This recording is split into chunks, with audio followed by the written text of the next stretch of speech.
I'll be sharing with you some fat-burning drinks to have at nighttime right before bed to put your body and your metabolism in a fat-burning state to burn belly fat while you are asleep.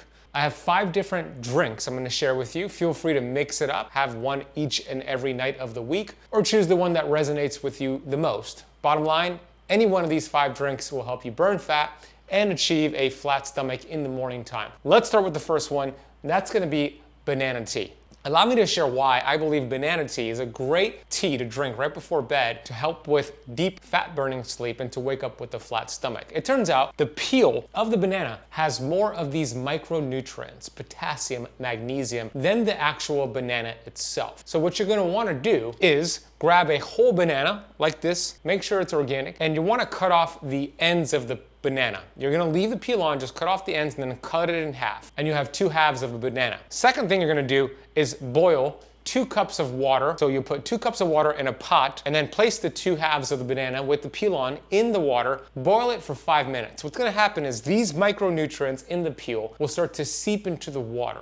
After about 5 minutes, you're going to pour that tea, the liquid only, into a cup. You'll put the banana in the fridge, freezer, or discard it, whatever you want to do. You're not actually eating the banana. You'll drink the banana tea. What you're going to notice, it's going to put your body in a relaxed, calm state to prepare you for deep fat burning sleep. This is called nature's NyQuil, and I learned about this banana tea tip from America's Sleep Doctor, my friend Dr. Michael Bruce. If you're somebody who has your mind racing at night, you have trouble falling asleep, that's a problem when it comes to fat loss, because those first 4 hours of sleep, especially between the hours of 10 p.m. and 2 a.m., you get a lot of this deep fat burning, what's called delta sleep. Banana tea will help you accomplish that. So drink a cup or 2 of banana tea before bed. That's going to be your first fat burning drink. Let's move on to the second drink. The second one is chamomile tea. Some people say chamomile. You tell me how you pronounce it. But chamomile tea is amazing for stress. Let's face it, we live in a world, there's a lot of stress. Stress produces the hormone cortisol. When cortisol is elevated and chronically elevated, it leads to a cortisol belly. It packs fat around your midsection. Chamomile is widely used as a natural remedy for insomnia and other sleep disorders, especially those who deal with a lot of mental stress. Chamomile contains an antioxidant called apigenin, which binds to certain receptors in the brain. These receptors help to reduce anxiety and initiate sleep, making chamomile tea an excellent choice for somebody who feels a lot of stress right before bed. Chamomile tea also helps with blood sugar regulation, and one of the reasons why you gain weight and it's hard to burn that weight off is because of blood sugar spikes and crashes. And when that happens at night, it wakes you up. You are wired and tired. It's hard to go back to bed. Chamomile could really help with that. So chamomile could help regulate blood sugar levels, and studies show this, especially for those who have a habit of late night snacking to get your blood sugars up before bed. This could prevent that. One of the worst things you can do before bed is to eat something which will prevent you from getting quality sleep and pack on fat. We don't want that. When you drink chamomile tea, it could balance your blood sugar levels and prevent you from snacking and sabotaging your weight loss goals. It also helps with those who experience bloating and gas after eating dinner, for example. That could also interfere with quality sleep and for fat loss. Chamomile is known to have anti-inflammatory properties and its anti-spasmodic properties as well, which can help soothe the digestive system and reduce bloating. A calm digestive system can support weight loss by preventing digestive discomfort and promoting regular bowel movements. Drinking chamomile tea can also help reduce feelings of fullness and promote the digestion of food. Great to have after your dinner. So you want to drink 1 to 2 cups of chamomile tea after your last meal. The third fat-burning drink is apple cider vinegar with water. Let me explain why.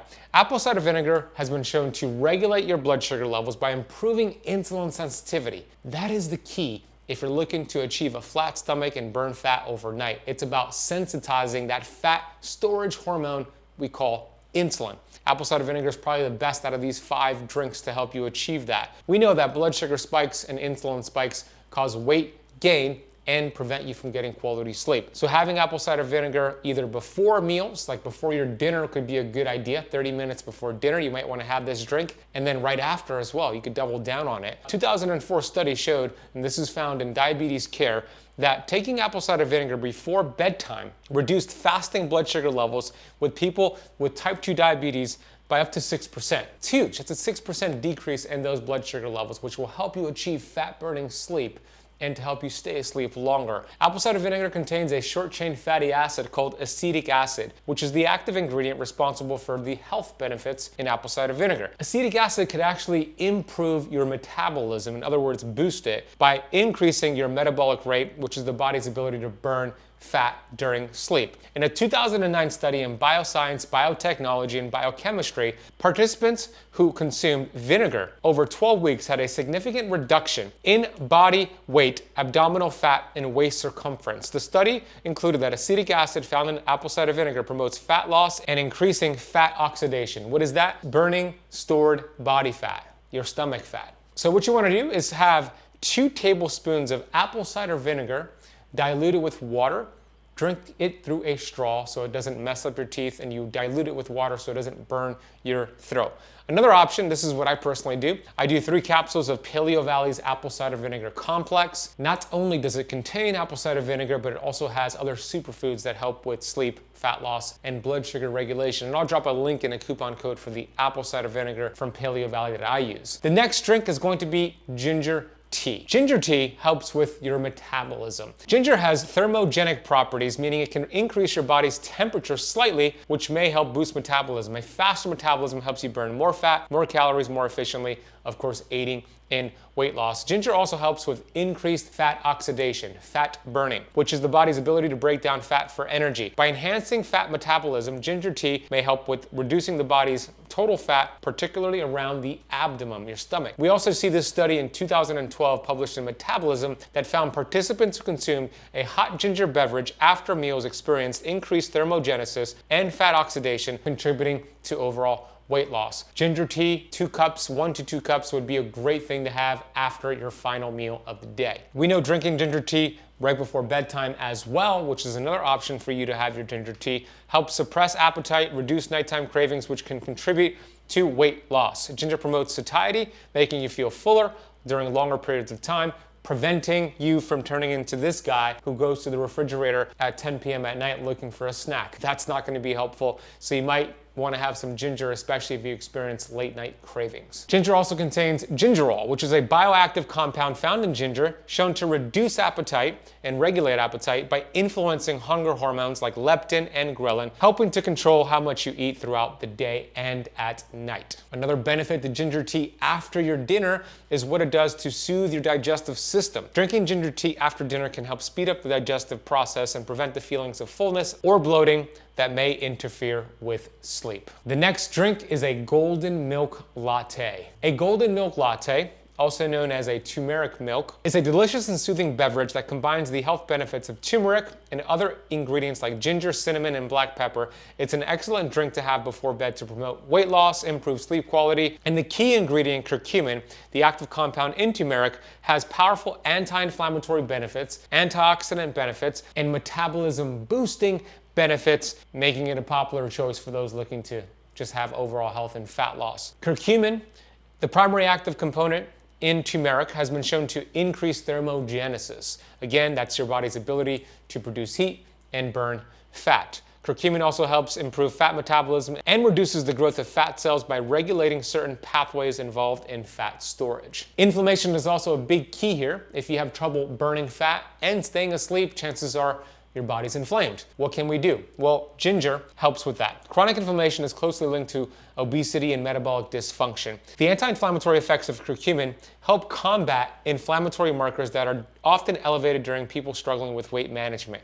By reducing inflammation with golden milk, for example, you allow your body to lower inflammation and allow your fat-burning hormones to do a better job. The goal is to reduce inflammation at the cell level so your fat-burning hormones get into your cells and tell your cells to do what? Burn fat while you're asleep. Turmeric is a fantastic way to do this. So you can make your own golden milk latte, putting the ingredients that I showed here, which would be ginger, cinnamon, turmeric, and black pepper, and like coconut milk or macadamia nut milk. Personally, I use the Superfood golden milk latte blend from PaleoValley. I mix that with either water or macadamia nut milk that's unsweetened and organic, and that's my version of a golden milk latte, and I'll put a link and a coupon code in the notes down below. Another reason why I love a golden milk latte is what it does for insulin sensitivity. A study published in the Molecular Nutrition and Food, researchers found that curcumin improved insulin sensitivity and reduced blood sugar levels in people with metabolic disorders, helping to prevent overeating and reduce cravings. Golden milk latte might be your choice here out of the 5 choices, but any 5 of them will help you burn fat and get quality sleep. Now let's get to the most common questions I get asked when I lecture on this topic. These are some of the questions you submitted here on the YouTube channel. First question is this: how many hours before bed should I stop eating for optimal fat loss? You want to at least have 3 hours of no food before bed. If you could push that to 5 or 7 hours, even better. But one of the worst things you can do that will age you faster, prevent you from getting quality sleep, and pack on fat is to eat right before bed. That's because when you consume food energy and you don't use that energy because you go lie down for bed and go to sleep, your body is going to be in an inflamed state. It takes a lot of energy and resources to digest food. We want to put that food energy, the calories we're eating, to work. And if you lie down, it could lead to acid reflux as you are not digesting the food properly. But number 2, it raises your basal metabolic rate temporarily, so it prevents you from getting deep fat burning sleep because your body temperature needs to drop and it'll increase your body temperature, not good to do right before bed. And then also you're not using energy for healing and fat burning, you're using it to digest food. So a rule of thumb, no food at least 3 hours before bed to burn the most fat while you're asleep. Second question is, how does my body burn fat during sleep? Well, we have 4 different stages of sleep. The goal is to get 90 minutes of deep sleep for the fat burning benefits. The main 3 stages of sleep, I should say, are light sleep, deep sleep, and REM sleep. Light sleep is when you're just falling asleep, dozing off. There are some parasympathetic benefits to that. Deep sleep is where you're burning fat. This is called stage 4 sleep, and you want to get 90 minutes of that each night. The drinks will help you achieve that, by the way. And then we have REM sleep, which is rapid eye movement. This is more for memory. This is more for fat loss and detoxification. You can use different sleep trackers to see how much deep sleep you're getting. If you already use a sleep tracker, I would be really curious to see your stats and what your deep sleep looked like before you started drinking these fat burning drinks and then after. You might want to post that on the YouTube video. You could use an Oura Ring like the one I have, which is a sleep tracker.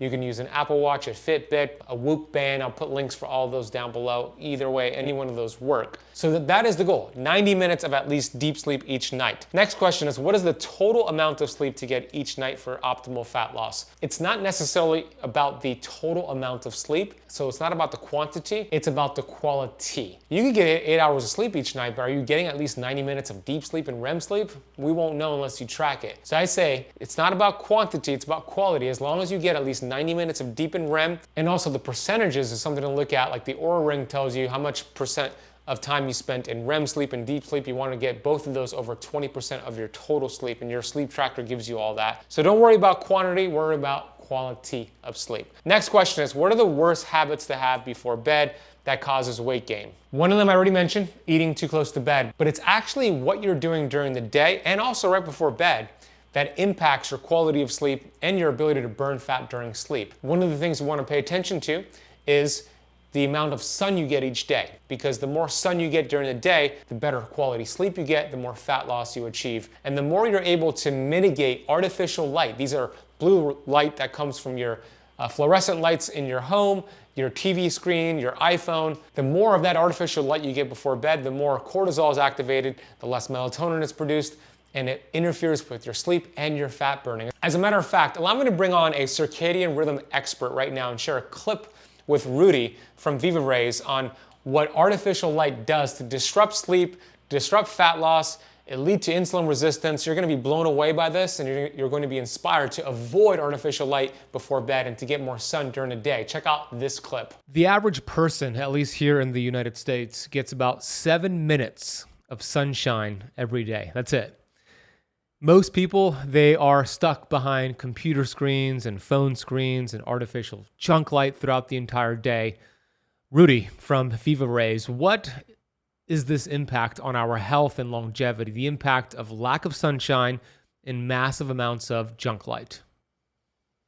Yeah, I think it's absolutely tragic because most people today think about light as something that makes vision possible. However, it goes way beyond this.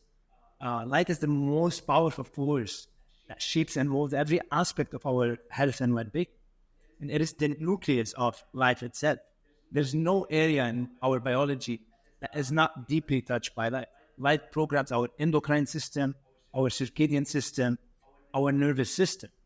And what most people today don't know is that light creates matter, okay? So Albert Einstein shared with us an equation. As an engineer, I've always known this equation. It wasn't until I went through tragic time and had experiences farming, and then I reconnected with light in my own way that I understood what Albert Einstein meant by E equal MC squared.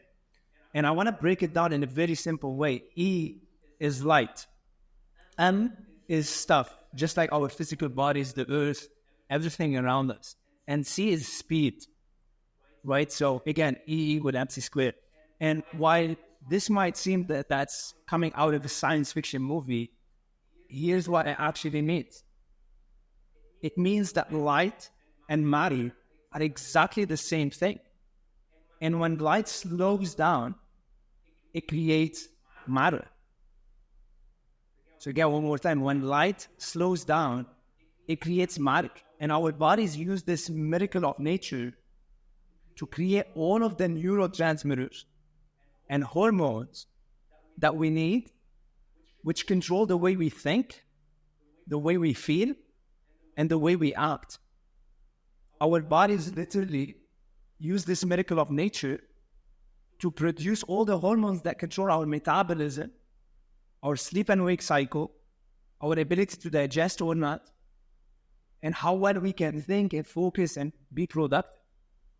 We literally have a substance in our eye called the vitreous CDI. It's composed of water, collagen, and acid. And its main purpose is to slow light down so that we can use that light energy, convert it into electric signals. Wow. And make use of that light energy to produce a very powerful molecule called POMC, P-O-M-C. It's called propionyl-melanocortin, which is a precursor for so many peptides and hormones, right? So POMC can become ACTH, which is produced in the pituitary gland, and it's the precursor that sends a signal to our adrenal gland to produce cortisol. Now, cortisol has a very bad connotation. It's known as the stress hormone. However, in nature, there's nothing good or bad. Everything is relative, and it's about getting access to the right thing at the right time, and that creates wonder. When we produce the wrong hormone at the wrong time, that's when we run into chaos and problems. In fact, you and I and every human on earth, we need that healthy rising tide of cortisol first thing in the morning so that we feel alert, energized, focused, and ready to tackle the day. Most people who are not getting the morning sunlight, they're actually missing on nature's most effective cup of coffee. It's this cup of coffee that happens naturally outside that makes you feel inspired to start your day, that makes you want to think outside of the box, and that gives you the energy and the physical energy to do work, right?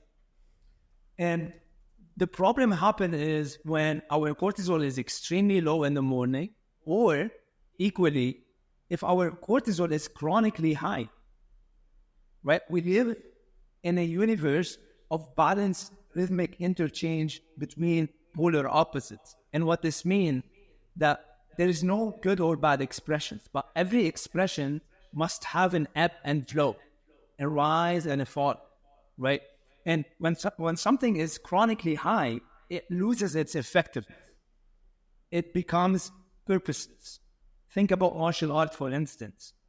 In order to be able to produce power in martial art, you need to learn how to relax. The more you relax, the more you can direct power in one direction. If you're constantly tense and trying to generate power all the time, you cannot generate power because you're lacking the opposite side of power, which is relaxation that allows you to snap and move forward. And same with every hormone in our body. In this case, cortisol. We need to experiencing the healthy up and down. Cortisol needs to be down at night and up during the day. And for most of us, it's either very high at night because we're exposing our eyes to artificial light that confuses the brain about the time of the day. It tells the brain it's daytime when it's actually nighttime. And then all of a sudden, we feel this urge of energy and we start wanting to do things. We start feeling wired and stimulated at a time when we are designed to rest, repair, and rejuvenate. And there's a scientist called 𝙎𝙐𝙎𝘎𝑃. He's a German scientist. Back in the 1980s, he published some studies showing how exposure to blue light instantly increases the hormones ACTH and cortisol.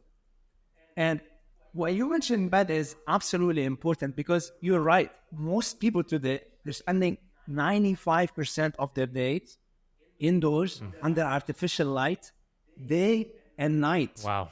And I want to highlight that night because the night is even the more tragic one, right? We are designed to be exposed to no light at night. Even a full moon has a 1 lux brightness, right?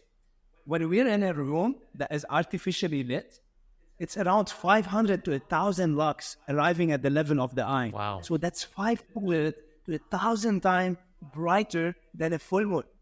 And there is no fluctuation that align with the cosmic fluctuation of the universe that connect us with Mother Nature. We're constantly in a steady exposure to the same brightness all year long. And that messes up not only our circadian rhythm, but also our seasonal rhythm. And on the other side, sunlight is around 100,000 lux. When we are burying ourselves during the day inside, and we're getting only 1,000 lux, that's what, like 10,000 times less than what we're supposed to get from sunlight. So we're almost living upside down. We're not getting the brightness that we need to get during the day to activate all the hormones and neurotransmitters that control the way we think, we feel, and we act.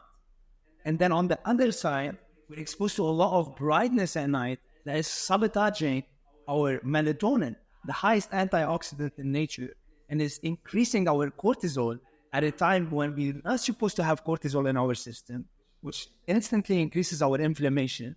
It sabotages our ability to burn fat at night while sleeping, and it disrupts our ability to repair, rejuvenate, and heal at night.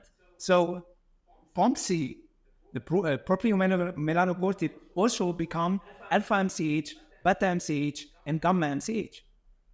Now, you may have heard of alpha MCH, but when alpha MCH is stimulated, they actually stimulate the melanocytes in our skin to produce melanin so that we can tan. It also increases our libido. It decreases our desire to rely on food. It decreases our hunger level, literally. People with disrupted alpha MCH level, they're much more likely to eat a lot more food and become obese. And alpha MCH is strongly tied to sunlight and UVA and UVB lights from the sun. Now, melanin, the compound that allows us to tan, most of us think of melanin as, what allows us to tan, but melanin is a lot more than this. Melanin is, in fact, the darkest substance in this universe. And what this means is it's a black body radiator. It has the ability to absorb all frequencies of light.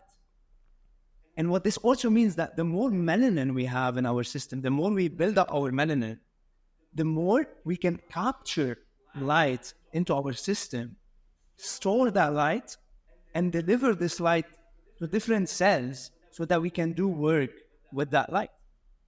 And the less melanin we have, the less capable we are at capturing, storing, and making use of light energy to elevate our life.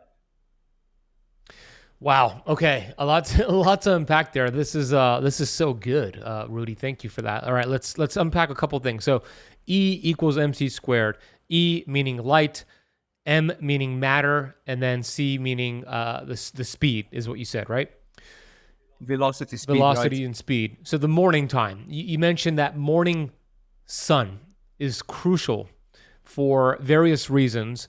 But you are right. Outside of the scientific explanation, like the way that I feel when I get my morning sunshine puts me in a mood, a state of mind where I am experiencing gratitude, I'm energized, I'm ready to kickstart my day. Versus if I happen to be traveling, this is really rare for me, and I'm in a hotel and I just kind of go from waking up to the conference room, don't feel the same way as when I got the sunshine. So what are some practical tips that you can give those listening and watching for getting that morning sunshine? How much time should we be out getting the sun? Does it have to be right at the sunrise? Can it be an hour later? And what if you live in a high rise? Can you stand on your balcony? Is it the same if you get it through the glass, the window? So there's a lot to unpack there. We'll start right there. Yeah, that's an absolutely amazing question.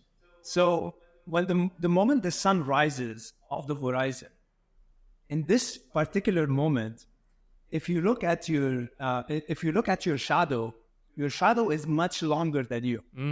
And this is an absolute signal to you that tells you with no question that at this time of the day, there's no UVA, there's no UVB. Interesting. The sun is rising, and blue and green light frequencies, which are on the higher frequency spectrum of light, are slowly rising. And that slow rise in the blue and green light is captured by photoreceptors in our eyes called melanopsin. And melanopsin convert those frequencies into electric signals that tell our hypothalamus that the day is starting, which activates our inner pharmacy to produce all of the hormones that we need so that we can feel that gratitude, so that we can feel that, pulse of energy that we're ready to manifest an amazing day.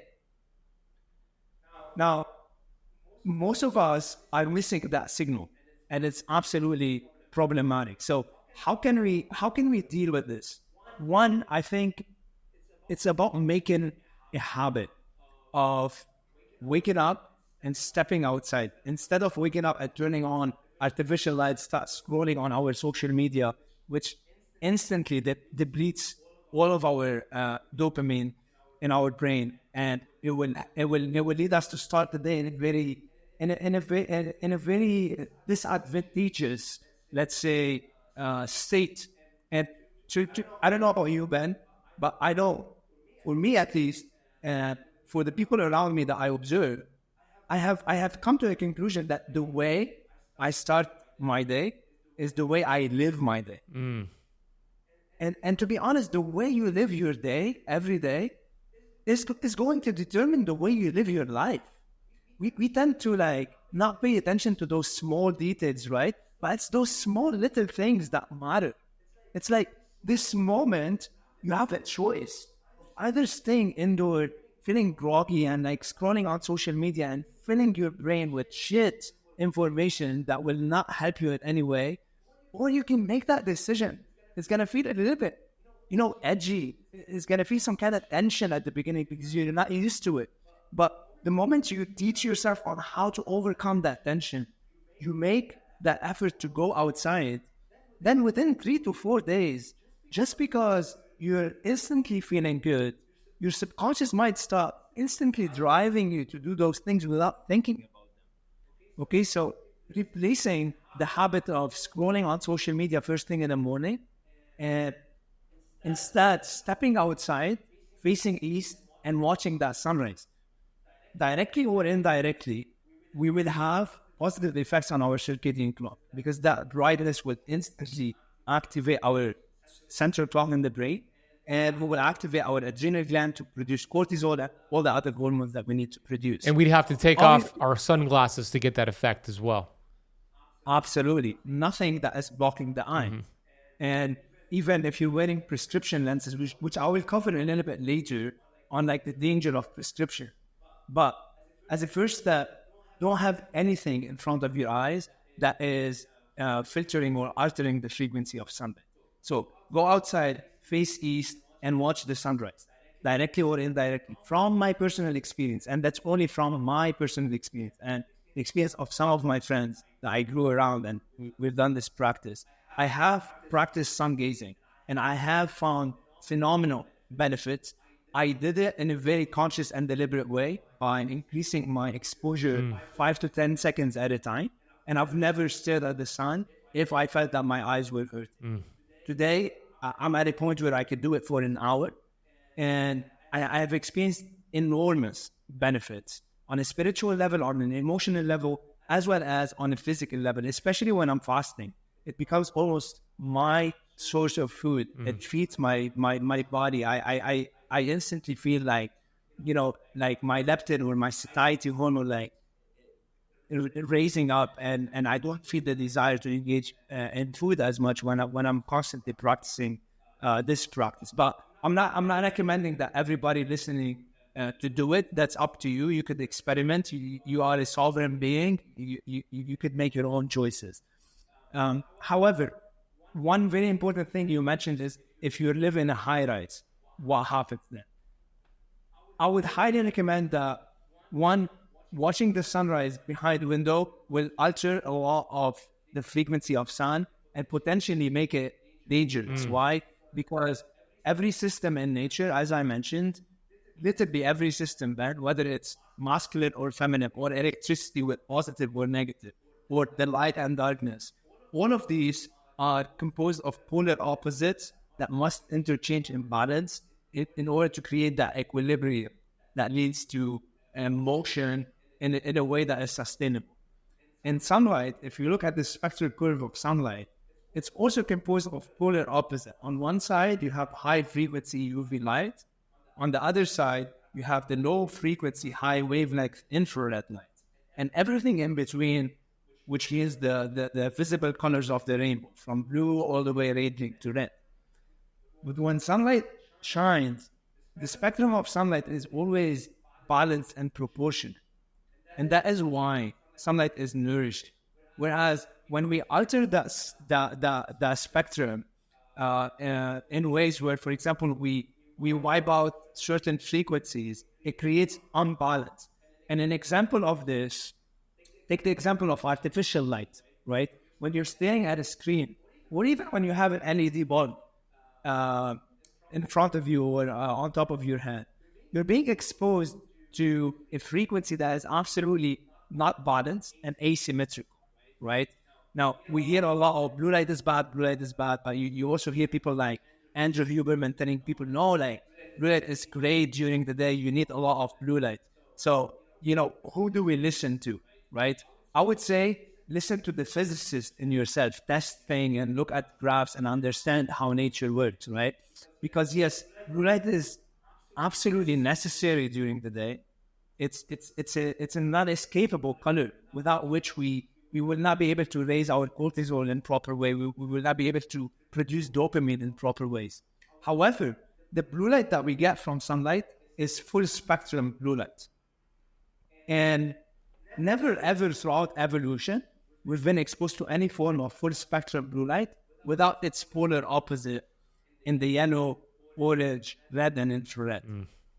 And this balance interchange creates symmetry, and it allows us to receive the benefits of sunlight. However, when we're exposed to artificial light, first, we're not exposed to full spectrum blue light. We're actually exposed to a narrow spike in blue light at 455 nanometer that is not balanced and proportionate with the other frequencies of color. And here's what we know about blue light. Blue light in nature is degenerative, right? It increases reactive oxygen species. And this is not necessarily something bad, because you and I know that exercise increases oxidative stress. However, when you rest, this oxidative stress actually triggers the production of antioxidants. It stimulates your nervous system and your immune system, and you access the benefits of exercise. However, what happens if you exercise 24 hours, 7, without resting? Yeah, you lose the benefits and you actually harm yourself. Absolutely. And what happens with blue light is that we are exposed to this narrow frequency of blue, which we have not ever been exposed to in nature without the regenerative colors that balance it out. And we're exposed to it chronically, right? This is constantly increasing oxidative stress and leading to inflammation and chaos at a cellular level. And what we know is we need that darkness at night to actually clean off inflammation, to activate autophagy, apoptosis, mitophagy, which literally means like, you know, the programs that allow us to replace the old cells with new cells and that allow us to clean ourselves, to clean the brain, to clean our organs so that we can wake up feeling refreshed and energized. And when we're missing that balance, one, within this spectrum of light, we're getting a degenerative frequency from blue, and we're not getting any regenerative frequencies from the orange, yellow, and red. That's one. And second, we're missing the balance between light and darkness. And it's this unbalance that is literally causing all the problems that we're seeing today, from insomnia, depression, anxiety, weight gain, blood glucose level, all of the fertility issues, all of the unbalanced effects that we're seeing. They could easily be tied to a disrupted and dysfunctional exposure to light in your environment. Amazing clip, right? So hopefully you're inspired to get more sun during the day, especially that sunrise, and if you can get the sunset, great. Hopefully you're wearing blue light blockers at night. You can see on YouTube, for those watching on YouTube instead of the podcast, I wear these yellow blue light blocking glasses during the day, and at night it turns into my orange and then red glasses, and I use the ones from Viva Rays that I'll drop a link in the coupon code for Viva Rays. And there you have it. Those are the fat burning drinks to have before bed. You're gonna burn fat, you're gonna feel good. I'm excited to hear about your progress. Please share this lesson with somebody you know. And if you love this video, you're gonna love a recent video I just published on the best diet to burn visceral fat. You'll shred fat in less than 14 days. Check out this clip and I'll see you in that video. So you're about to get the same results that I did. I know this works because this guy right here, me, when I was 24 years old, I was struggling with a ton of fat, obesity. I had prediabetes and high blood pressure, and I tried so many different approaches, and it wasn't until I followed this approach that I'm gonna share with you these 7 steps to burn visceral fat. That's what I achieved.